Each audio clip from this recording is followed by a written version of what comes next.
కంచంలో మన్ను పోస్తున్నటువంటి పరిస్థితి కనిపిస్తా ఉంది. రిక్వెస్ట్ చేసినాం. మొన్న కూడా సుప్రీంకోర్టులో కేసు వేస్తే నేను మా జానయ్య యాదవ్ గారు మేమందరం కూడా సుప్రీంకోర్టు వరకు పోయినాం. కనీసం దీన్ని కాపాడుకుందామనేటువంటి ప్రయత్నం చేసినాం.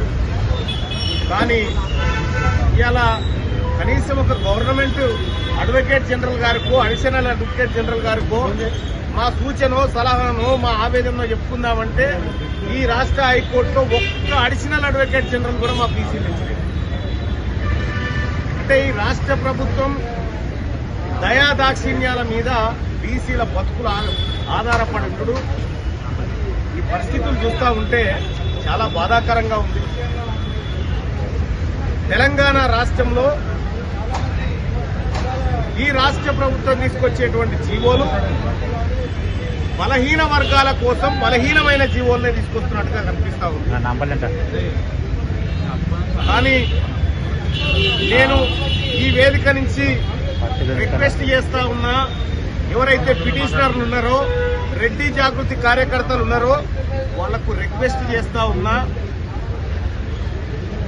ఈ ఓసీలలో ఉండేటువంటి ఏ బ్రాహ్మణుడికి కడుపు నొప్పి లేదు, ఏ వైశ్యుడికి కడుపు నొప్పి లేదు, ఏ అగ్రకులానికి కడుపు నొప్పి లేదు, ఒక్క రెడ్లకు మాత్రమే బీసీలకు రిజర్వేషన్ ఇవ్వద్దు అనేటువంటి కడుపు నొప్పి వస్తా ఉందంటే మేము కూడా చూస్తున్నాము. మాలో కూడా మా బీసీలలో కూడా ఓపిక నశిస్తే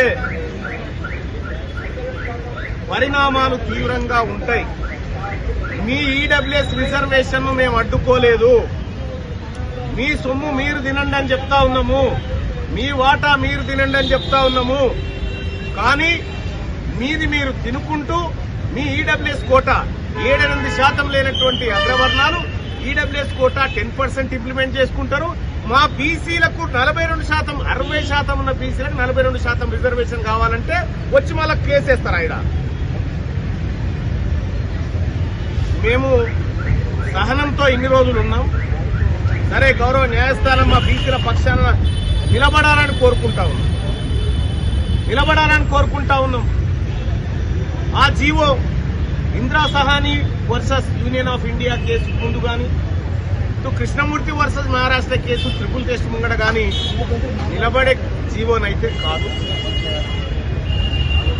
ఇక నెక్స్ట్ రేపో మాపో రేవంత్ రెడ్డి గారు ఓ మాట చెప్తుండొచ్చు, మా చెమటంతా ధారపోసినాం, మా రక్తమంతా ధారపోసినాం, అయినా సాధించలేకపోయినాం కాబట్టి పార్టీ పరంగా 42% టికెట్ ఇస్తారని రేపు ఎల్లుండో ప్రెస్ మీట్ పెట్టి చెప్తాడు. ఇక ఈడేమైనా తేడా రాగానే అంటే నీవు కనీసం మా బీసీల వాదన వినిపించుకోవడానికి కూడా ఒక అడిషనల్ అడ్వకేట్ జనరల్ పెట్టలేడా?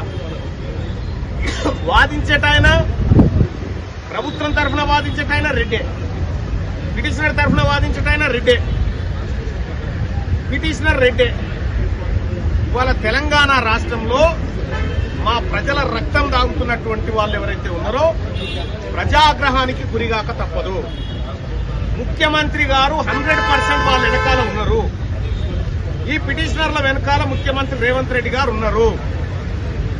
దీని వెనకాల జానారెడ్డి గారి పాత్ర ఉంది. కానీ మీకు చెప్తా ఉన్నాం, తెలంగాణ రాజ్యాధికార పార్టీ నుంచి మేము చెప్తా ఉన్నాం, తెలంగాణ ఉద్యమ సమయంలో ఏ పరిస్థితులు అయితే వచ్చినాయో ఈ తెలంగాణలో ఇవాళ మేల్కొన్నారు బీసీలు, ఆ పరిస్థితులే వస్తాయి. ఊర్లో తిరగనియనటువంటి పరిస్థితులు వస్తాయి, జాగ్రత్త అని చెప్తా ఉన్నాం. మేము మీ సొమ్ము అడగలే, మేము అడిగింది మీ సొమ్ము కాదు. మా పావుషేరు మేము అడిగితే మీ కడుపున వస్తా ఉందా? మీరు మాకు ఈ రానిదాన్నేమో కోట్ల చుట్టూ తిప్పుతాడు రేవంత్ రెడ్డి గారు. 3 పిల్లల నిబంధన ఎత్తేసే హక్కు ఆయన దగ్గరే ఉంది. ఆయన ఎత్తేయచ్చు 3 పిల్లల నిబంధన, అది ఎత్తేయడు. అవకాశం ఉన్న చోట ఇయ్యడు. రాని కాడ ఇటువంటి పంచాయతీలు పెట్టించి ఓవైపు జీవో ఇస్తాడు, ఇంకోవైపు రెడ్డి జాగృతి వాళ్ళని కోట్లల్లో కేసులు ఇస్తాడు, తోలిస్తా ఉంటాడు. కాబట్టి రేవంత్ రెడ్డి గారు మీ కపట నాటకం అర్థమైంది. ఈ రెడ్డి జాగృతి నేతలను రిక్వెస్ట్ చేసే కాలం కూడా అయిపోయింది. ఇక మాకు రిక్వెస్ట్ చేసే కాడి చేసినాం, ఇక చేయడానికి మేము సిద్ధంగా లేము.